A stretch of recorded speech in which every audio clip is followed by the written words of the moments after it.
Welcome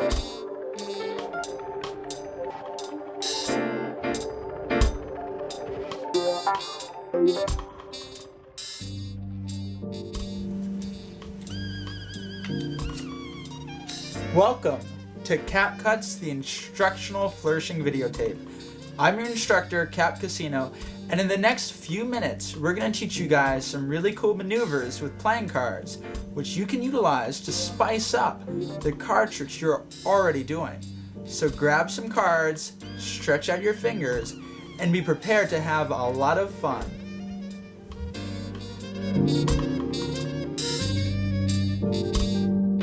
Just like there's 4 suits in every deck of cards, there's 4 critical factors in doing fancy card cuts: speed, smoothness, transitional ability, and the close. When you first begin learning card cuts, I recommend going through them rather slowly at first and focusing on smoothness so that you can get the actions right, understanding where all the grips are. Then, once you have that down, and you can do that in your sleep, go for speed. In most cases, these cuts look best when done quite quickly. There is an exception to that rule. For example, if you're displaying a cut and you've paused it, you don't really want to move it around too fast, generally, because you want the audience to absorb the cut. Let me give you a few bits of advice, examples, so to say, on what I was talking about as far as transitioning the cuts. For example, many of the cuts begin with this position, where you have half the packet in each hand. You could do what I just did. Cut it, place it. It's not all that efficient, it's not all that effective in my opinion. Here's a simple example of what you might do to get into that position. Notice I'm in perfect position to do the hex cut, which we teach on this tape. Okay? I'm not going to teach it now, but you get the idea. Also, when you're transitioning cuts, let me give you an example of that. Bad Habit is a popular cut, invented by Brian Tudor on his videotape Show Off Volume 1. There are more deluxe versions of this cut, but it's a solid cut. And I use it a lot. But let's say you want to do BRS, which we teach later on the videotape. What if you want to transition the cuts instead of just doing one then doing another? Well, if you think about it, and this is just an example, there's many ways to transition them. If you were to stop it here and lift up, look, you're in perfect Z position almost to go into BRS. Okay? So that's an example of what you might do to transition cuts. You've got an example of the opening, the middle. Now here's an example of the end. Let's say you're doing the bridge cut, for example. And once you're here, in this position, you want to close it, right? Now there's many ways of closing, but look, you're in perfect position to do Paul Harris's butterfly cut. That's a good spot to toss that in. It's an effective close to the cut, putting the cards in perfectly squared condition. So those are some examples of transitioning the cuts. I hope you experiment with those ideas and invent your own. Here's one of the most important grips utilized in Sybil dynamic technique. It's called the Z grip, and it's the way most cuts generally begin. What you want to do to get into Z grip is with your right hand, come over and break a quarter of the deck off. Before you do that, or as you do it, extend your left hand forefinger just a little bit so it's not in the way. Generally, you want your right hand middle finger to contact the right side of the top packet. This way, a move that comes up in just a moment will be easier to do. Because if your right hand middle finger is too far to the left of the packet, the next move, well, the move where your right hand forefinger breaks that packet in half, may be more challenging because you might not have space to do it easily and quickly and smoothly, which is really important.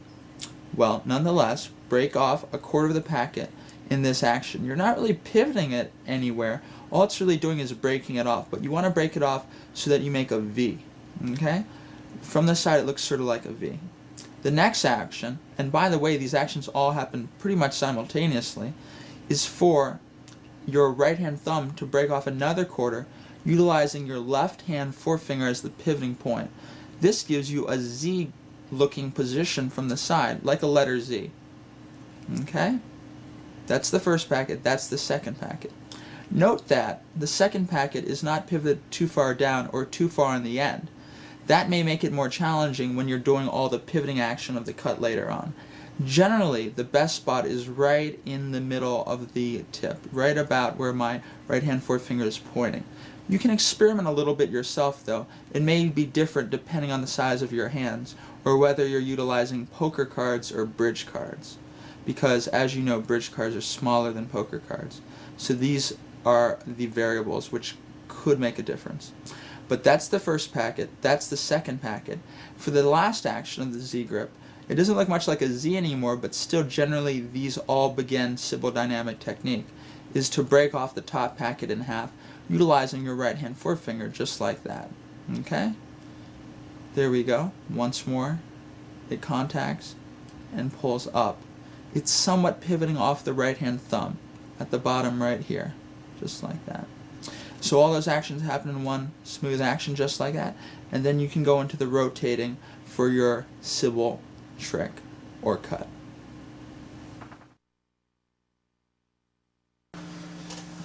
Here's a detailed look at one of the moves utilized in many of the cuts. It's called the one card pop. Okay? And the move looks like this. Okay? Can be done fast when you pick it up. All it is pivoting out one of the cards. Okay? Like that. That's the action. It's best to utilize this move when you have about half the deck or a quarter of the deck. If you only have a few cards, generally there's not as much flexibility to do it well in most circumstances. It can be done easily here because, well, there's no other packets being held by the rest of the fingers. But this move is utilized with, many other packets in the fingers in the context of certain cuts. Also, with the whole deck, I find it's not best either because you can't really bend the deck much. Because the reason this works quickly and easily is due to the bend of the deck as well as the get ready. Okay? So let's take a peek at the get ready. Okay? And it all happens in one hand, by the way. Basically, with your right hand forefinger, pull up the card on the face of the packet about ½ inch. Okay? Now, if the right hand middle finger is on the far side of the packet, there's not much friction, so it is possible to pivot it without the get ready. Notice how it gets pivoted around this finger here. Okay? That's the pivot point. Just like that. Okay? The get ready though is really handy because oftentimes this finger will not be on this edge, it'll be like in the middle, which makes that a lot harder. In fact, it's really hard to do, especially in the context of, say, a cut like the cap cut, because you're going to have so many other packets in your fingers. Okay? So pull up about ½ inch, bend, and push with the right hand forefinger, just like that. Okay? And it gets sort of held in this grip. Okay? Just like that. So once more.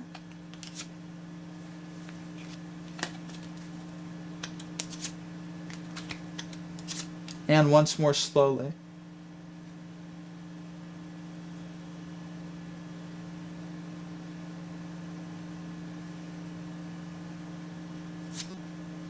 Okay? That is the one card pop out. For our first flourish, let's take a peek at Blind Rotational Sybil, or BRS. Here's what it looks like.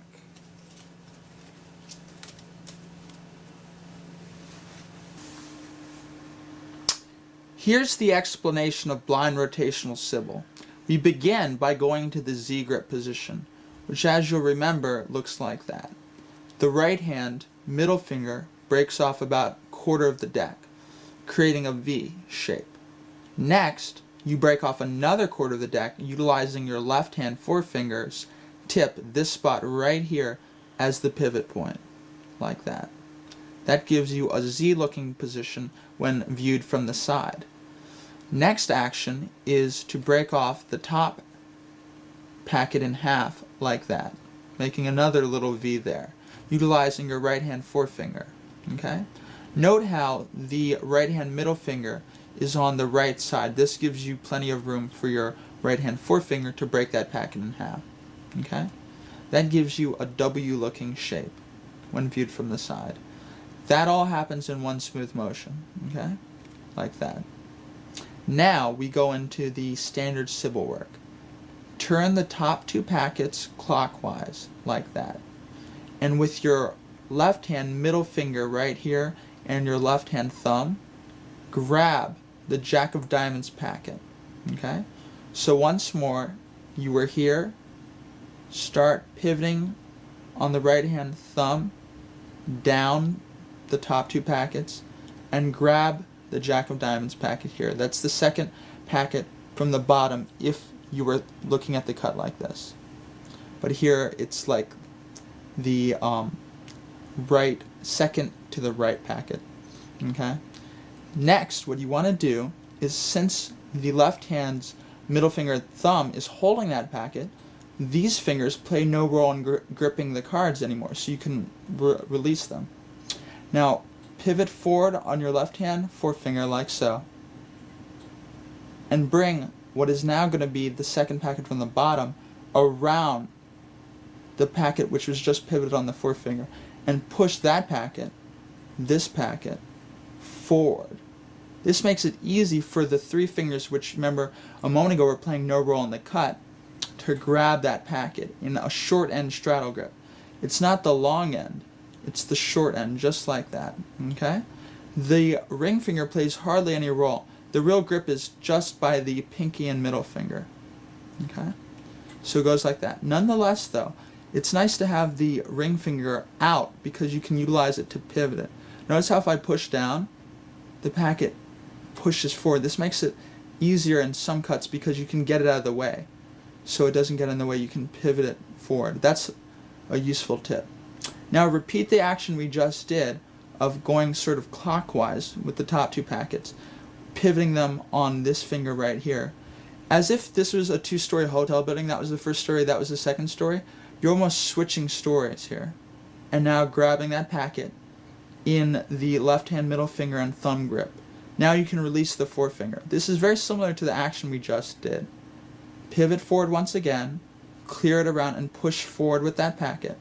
Now we can't put it in the short end straddle grip because there's already the Jack of Diamonds packet there. But here's the addition which we brought to the cut. Place it into what is the V for victory position in the right hand. Right about there. You want it to be a little further than the middle. That's normally a nice spot. Not near the bottom or at the very tip of this packet right here. But right about there is good. Now, we're going into the close of the cut. Drop that packet first, turn the right hand palm up, grab that packet, turn it palm down again, and with the right hand forefinger, pivot it around the thumb. Okay? Going clockwise like that. That's the rotation. And that completes blind rotational Sybil. Next we have 5 Faces of Sybil continuation. Here's what the cut looks like.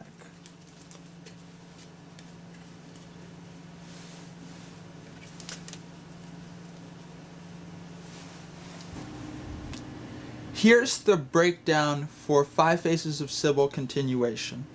It begins by going to standard Sybil work. So once again, go into Z grip, which you learned on blind rotational Sybil and at the beginning of the tape. Then break up into W grip, like that, okay? That happens in one smooth motion. Next, pivot the top 2 packets clockwise, grab in the left hand C grip position right here. Release these 3 fingers, pivot forward on the left hand forefinger, clear it around, and push the second packet from the bottom forward. Come forward and grab that packet in right hand short end straddle grip position. Like that. Okay? Oftentimes, for some reason, I actually enjoy getting the ring finger out of the way. Okay, like that. Now, pivot, do the two-story building switch technique where it goes from here to here, and then grab this packet, the Ace of Hearts packet, and break it in half. This is the technique utilized in Five Faces of Sybil. I'm not going to really explain that much more because you can read it in Chris Kenner's book Out of Control.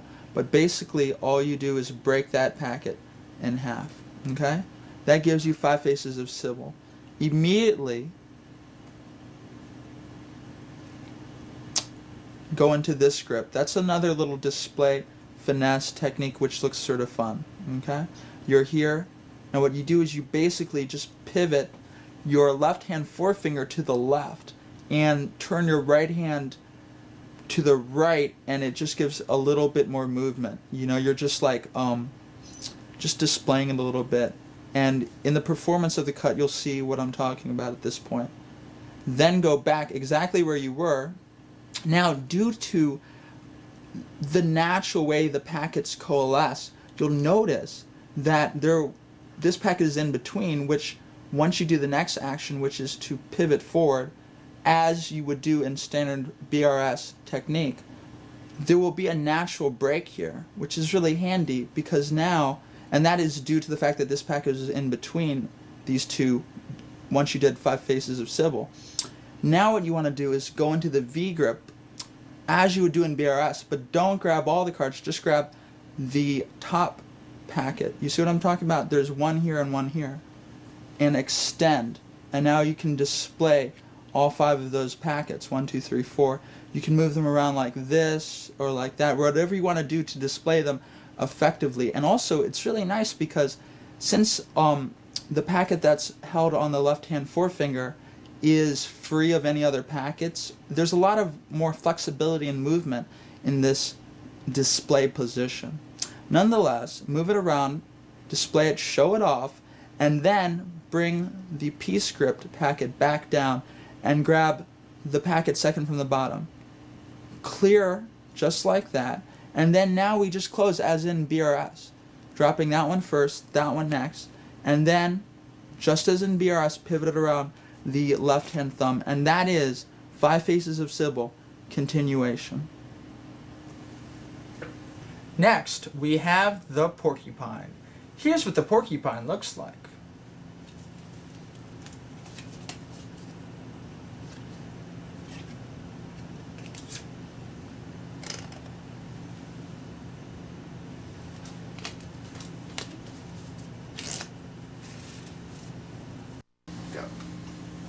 Let's take a peek at some of the critical factors in the porcupine cut, okay? There's a lot of interesting grips utilized in this cut. It's a very elaborate cut. It's a complicated cut. So I'm going to focus on a few of the critical actions, then we'll put all those actions together and you guys will be doing the porcupine cut, okay? Here's the first action. It's the mid-Sybil Casaubon variation pause, okay? If you know the Casaubon shuffle, it's like this is the grip utilized. I'm doing it extremely slow here so you can see the grip, okay? Now we're going to use a variation on that. If you were to just stop the Casaubon, that's the Casaubon pause, okay? Now notice how it's gripped by the forefinger and pinky in a long edge straddle grip. Remember, if it was held here, that's short end straddle grip. This is long end straddle grip. Now, the variation here is you're going to hold it with the ring finger and the forefinger, not the pinky and the forefinger, okay? So basically, instead of that, the grip will be this. Okay, there it is from all sides. Okay? Now, this is going to happen mid-Sybil because you don't want to just do it in this cut as if you were just doing the Casaubon shuffle. Okay, what you're going to do is break into Z, which you guys already know, then go into W. Begin as if you were going to do Sybil work. Do the first 2 phases up until this position. Now, if you were going to go into 5 faces of Sybil, you'd go here and break that in half. You remember? Don't do that, though. Now we're going to go into the mid-Sybil Casaubon variant pause by breaking with your thumb of your left hand, using the left hand forefinger as the pivoting point. Break that packet, a third of that packet off, like this. Okay? Then instead of going down to the pinky, go to the ring finger. And now break another third off there. Okay? As you can see, we're now in the Casaubon shuffle type grip, but we also have the 10 of diamonds packet held in the hand. Now the reason we went to the ring finger is so that the pinky can hold it against the base of the left hand thumb. So we'll have freedom to utilize these fingers in holding other packets in a little bit, okay? Because you don't want that packet to fall on the floor. Nonetheless, that's the first part of the porcupine. Now the porcupine, let me just talk about the porcupine for a moment here. The porcupine is basically Sybil technique, doing a Sybil cut, but adding lots of sharp little packets jetting out all over the place to give it a porcupine look, okay? For example, what we're going to do is stick cards all throughout the fingers, here and there and everywhere, sticking out, and that gives it a sharp look. That's why we call it the porcupine cut, okay? Let me show you guys that factor without doing the Casaubon stuff, so you guys can get a feel for what I'm talking about, okay? Okay, so we'll basically just go here, and instead of doing all that, I'll just show you the porcupine work. Remember, this is the short end straddle grip position, okay? Now imagine if this packet wasn't here. Imagine if you just put some cards from that packet, slipped them out and held them here. Then you place some more cards here, okay? Just like that. Then you came over and you broke this packet in half. Now there's only one card there, but this is another grip you could have, just like that. These are all grips we're going to utilize in the cut. Okay. Now, I would call this position the parallel peace grip position. Now, remember we had the peace grip position, or the V for victory grip position, utilized in BRS. Now it was utilized in the right hand though, you remember? Here, and then we went here and we pivoted it over and it fell on the deck. Here we're going to do, it's more parallel, okay? Like this. This is the standard V for victory. It's perpendicular to the fingers. Here it's parallel, okay? So those are some critical factors utilized in porcupine. Now that you have a peek at some of the factors involved in the porcupine, let's do the cut, okay? Go into Z grip, then into W, pivot, pivot, pivot, go into the Casaubon sequence, the mid-Sybil Casaubon pause variant technique, which we just mentioned. Now things get very interesting here. You want to break this packet in half, but it's important that there's not a lot of cards broken off. It's a small packet to begin with, so if you break it in half, you're generally okay. But if for some reason there was a lot of cards in this packet, and that all depends on the beginning, how many cards were in each of the packets of the Z grip. But you don't want a lot of cards here, because you're going to have to bend this card in a moment almost in half. And if there's a lot of cards there, it's not very easy to do that. Now, pivot forward and enter the valley. You'll notice right here is a little valley. Okay? It's important that you're in that valley so that you'll have the flexibility to do some of the actions coming up. Pivot forward and drop some cards in V grip.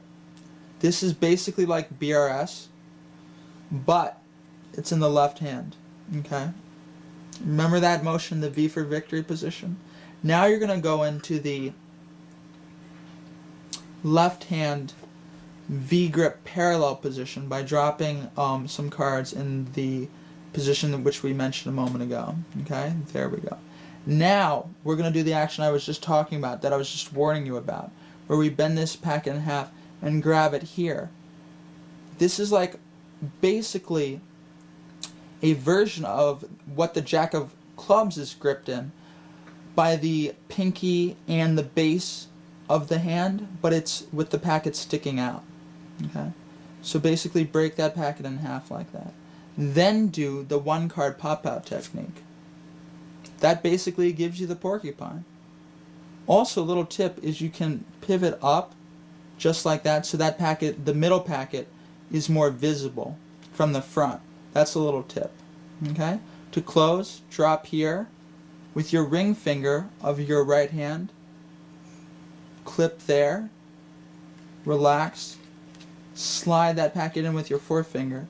Pivot the one card pop-out packet forward and drop there, and then square everything up. And that completes the porcupine. Have fun with it. For our next cut, we have the bridge cut. Check it out.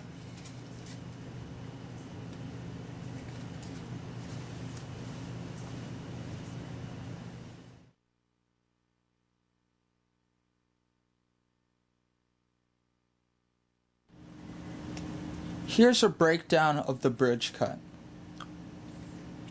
Get into the position of having half the deck in each of your hands.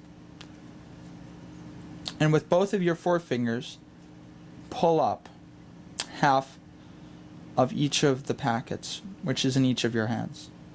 Okay?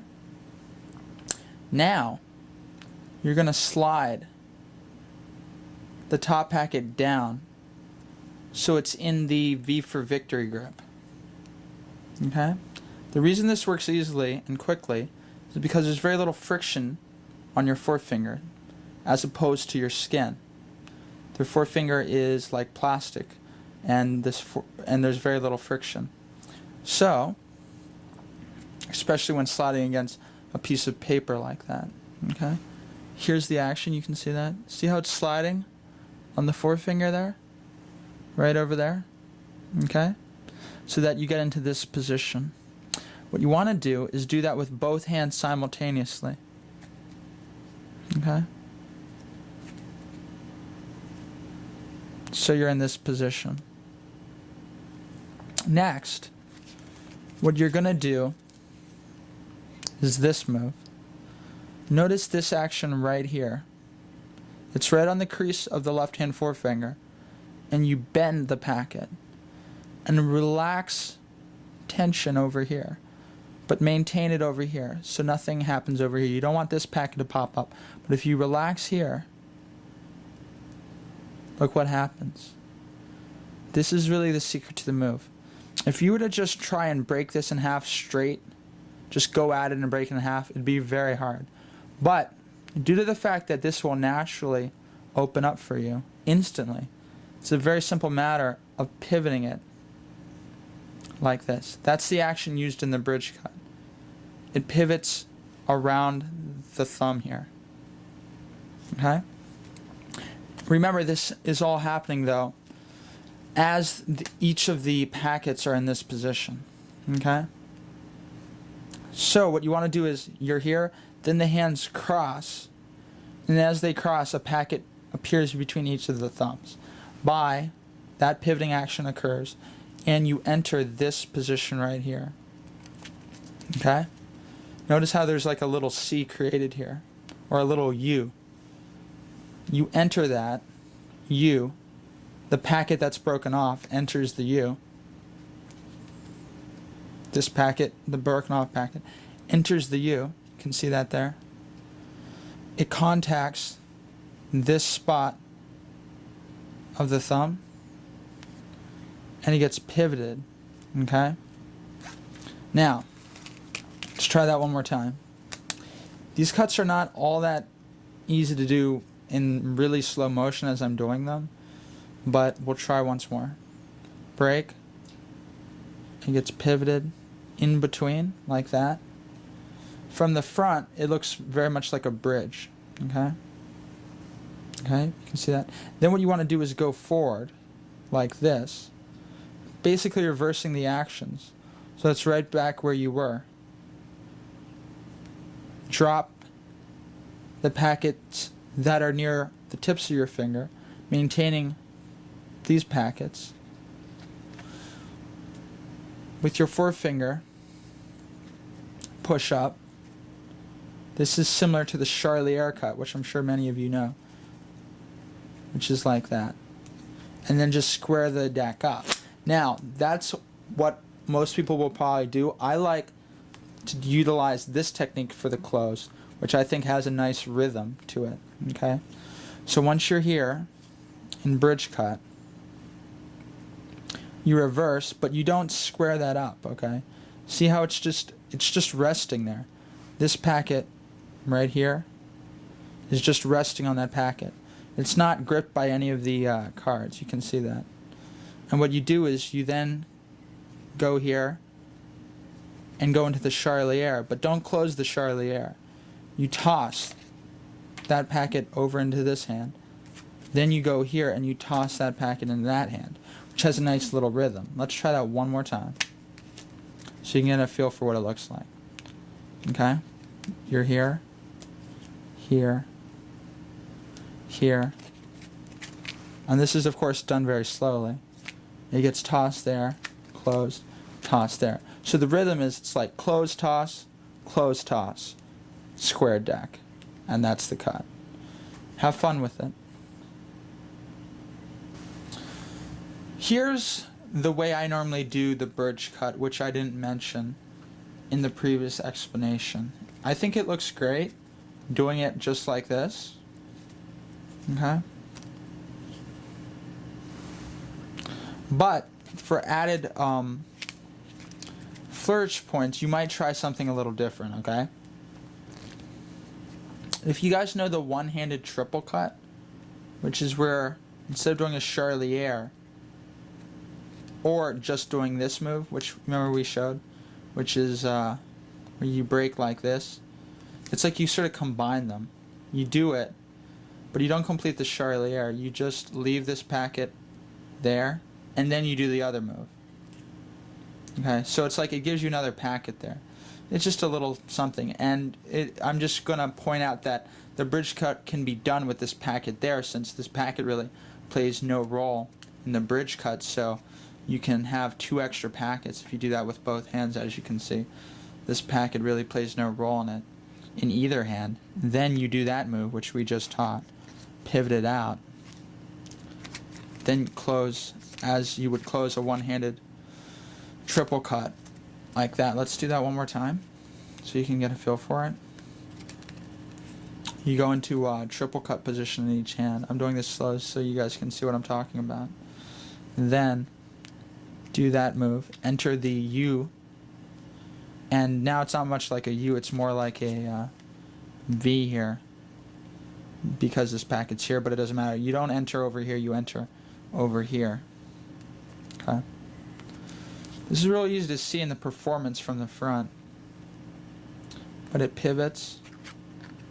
You enter there, it gets pivoted around like that. This looks quite nice from the front, and the addition here is these packets, which my left hand pinky is touching there.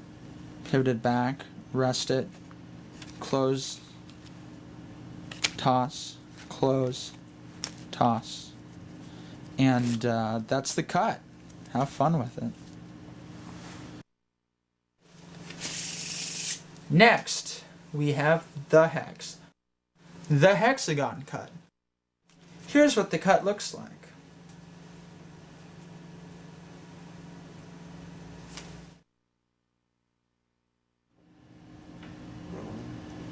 Let's take a detailed look at the hexagon cut, one of my favorite cuts. As in the bridge cut, you want to have half the deck in each hand. Okay? Now if you know the one-handed overhand shuffle, or the Casaubon shuffle, created by Dr. Casaubon, written in Ross Bertrand's sleight of hand, you'll probably get this cut very easily.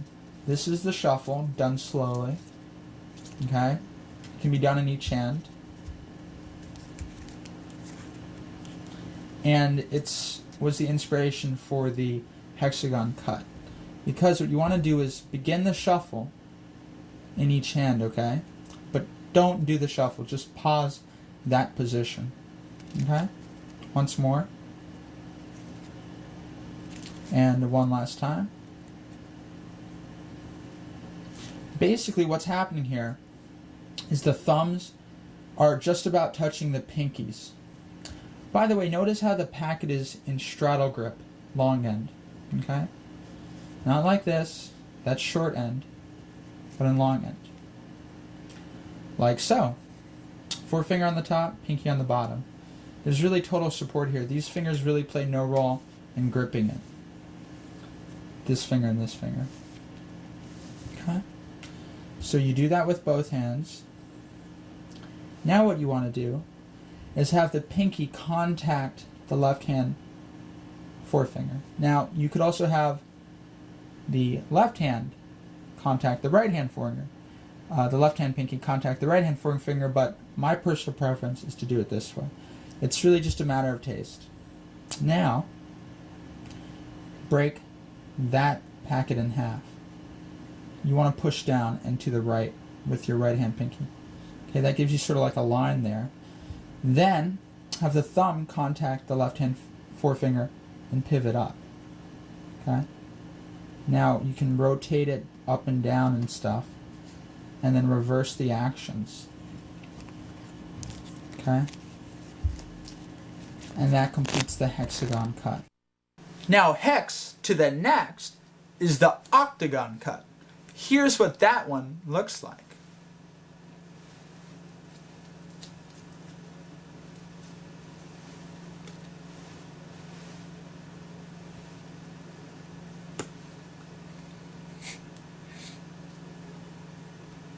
Is that your card? Oh yeah.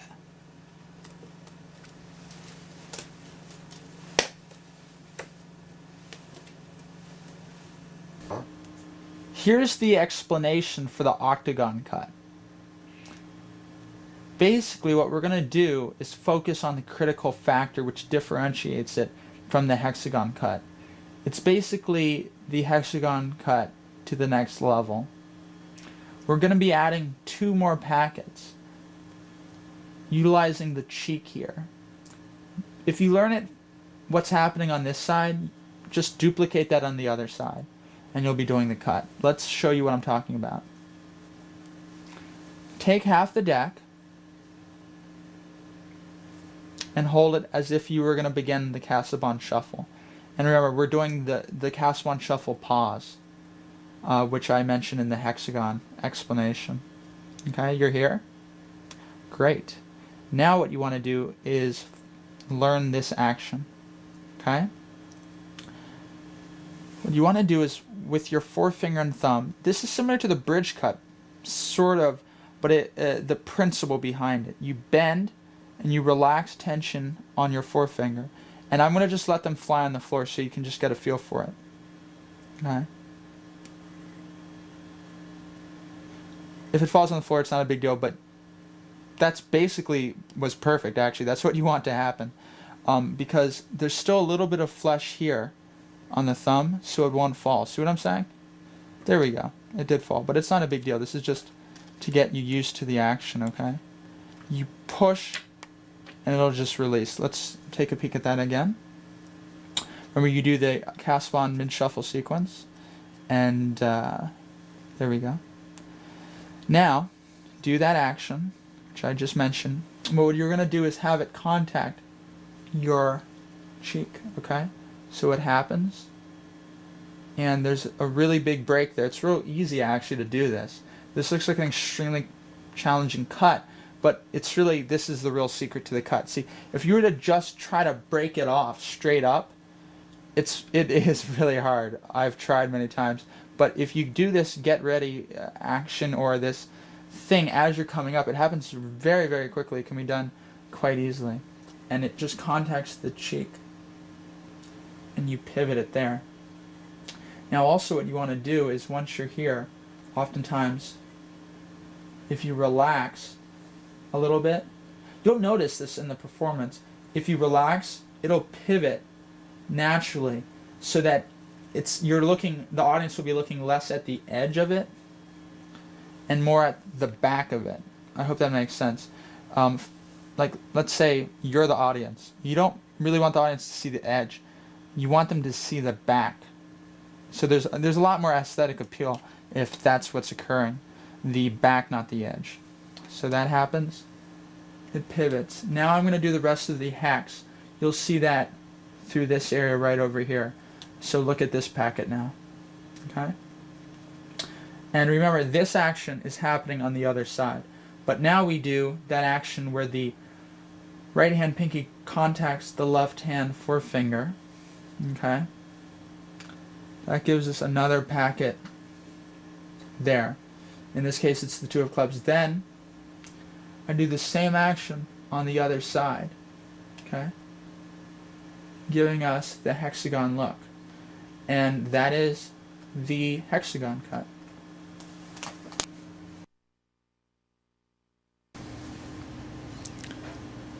Once you're in this position,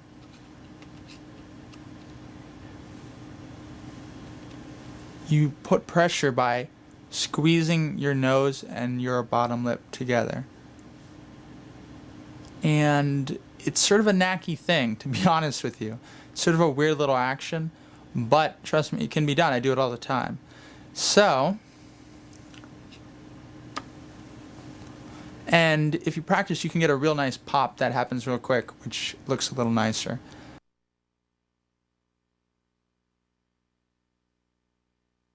You'll notice in the performance when I did the octagon, the card that was in my mouth, once it pivoted over, I reached into the octagon, grabbed the card, and displayed it one more time, and made a comment with my mouth, with the card still being displayed inside the circle.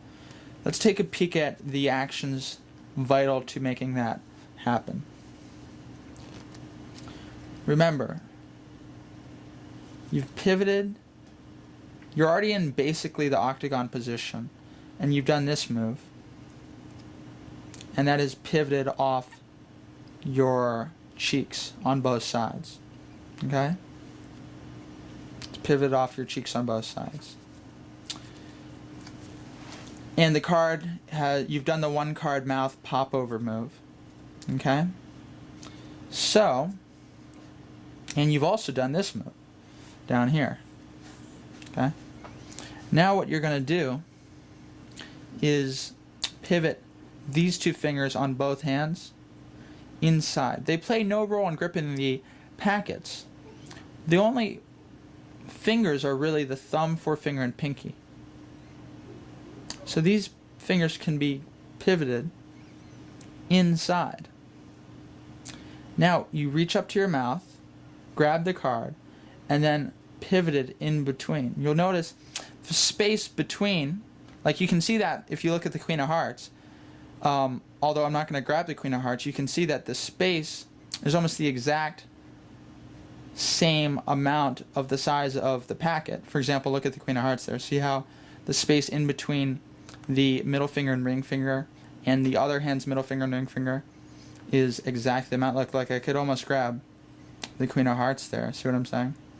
But you do that with the card in your mouth after you do the one card mouth pop over move. You grab it, display it, and then put it back in your mouth. To close, you pivot these back out, drop the cheek packets on this packet as it lands on your palm, drop that, pivot that one over, do it, and then just close it, and that completes the octagon cut.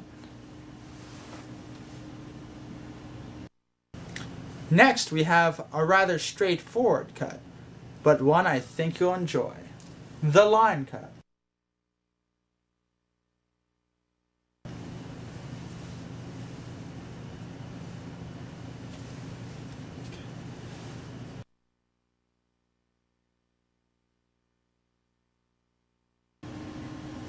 Here's the explanation for the line cut. Begin by going into Z. Okay? This is a slightly altered Z though. Normally you would do Z with your middle finger right here, breaking off, but you want to do it with the forefinger. Okay? Like this. You'll notice it makes a little C here.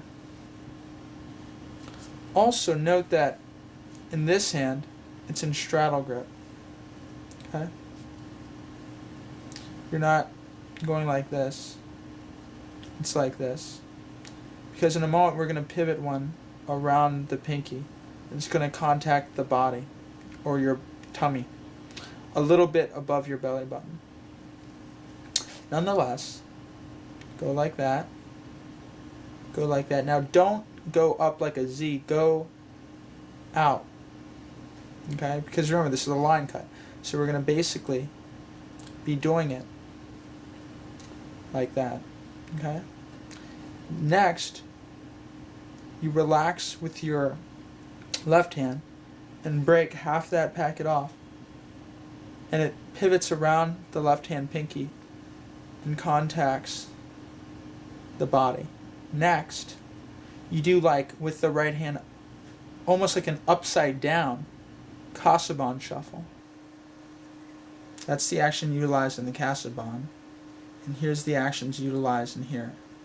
The hand is upside down, and instead of already gripped here, due to the natural action and sequence of the line cut, it'll already be in this position. Your pinky extends as if you were going to touch your thumb. This is a very simple grip. As if it was going to touch your thumb. As it goes back out, it slides against the packet of cards, and some are broken out and extended. To align things, the middle finger helps by pushing down.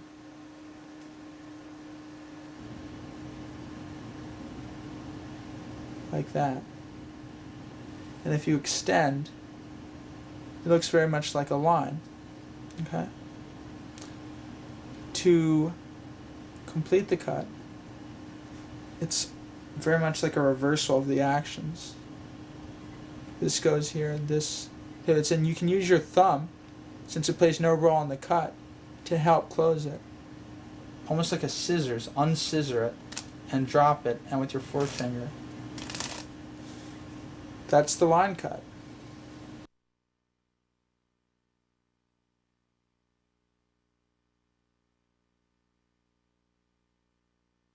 Here's a deluxe version of the line cut.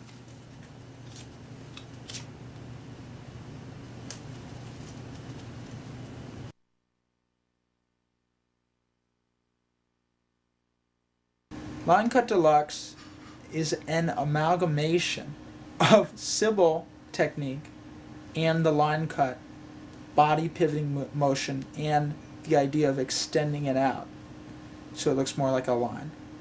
Okay? Now that you know that, here's what we do. Begin by going to W, grip, pivoting, and then as if you were going to go into the porcupine, do the Kasabon mid-Sybil altered technique. Now the difference here is you extend forward or hyper-rotate it forward, as well as pivoting over the ring finger instead of the pinky, which you would normally do in standard line cut. Also notice how, here's a little tip, the middle finger can be used to straighten things. For example, if you're here and the packet, oftentimes naturally the packet will lean a little toward the left. You can use the middle finger to pivot it up. See what I'm saying? Or help adjust it. Like whatever effect you want to go for. You can utilize the middle finger to square things as a base and also to move it like a little plain wing or whatever. To get the last packet, you can't do the upside down reverse Kasabon because we have this packet here, the short end straddle grip packet. So to get more of a line, do the one card pop out technique by doing the get ready and pivoting it out. We'll do that a few times. And here's what it looks like from the side. It gives you a flourishy, fancier version of a line type looking cut. That's why we call it Line Cut Deluxe.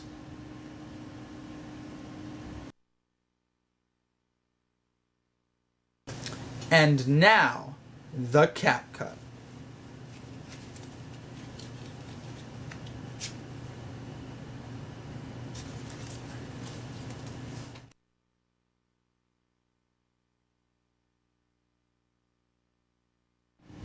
And here we are, finally at the cap cut.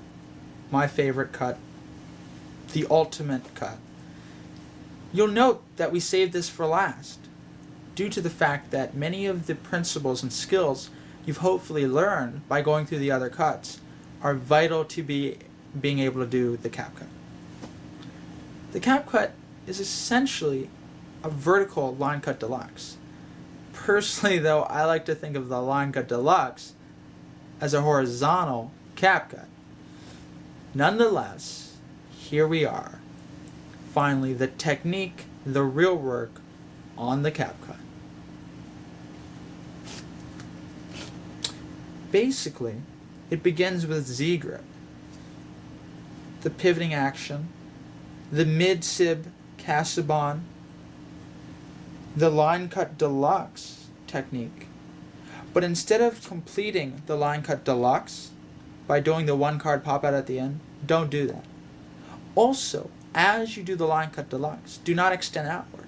Go straight upward, rotating the body pivoted off packet upwards. So no longer is it pivoted on the side, it's now on the edge, just like that. Can you see that there? Next, what you want to do, and this is the critical factor which differentiates the cap cut from the line cut deluxe, is to do the one card get ready, but don't do the pop out. Do the get ready though. Then pivot it off your cheek just like that. Now, to complete the cap cut, do the one card pop out. You'll note that the cut looks somewhat like a flower. That was my inspiration when I came up with this cut, trying to make it look like a flower. This right here is like the stem, and this up here is like the leaves of the flower.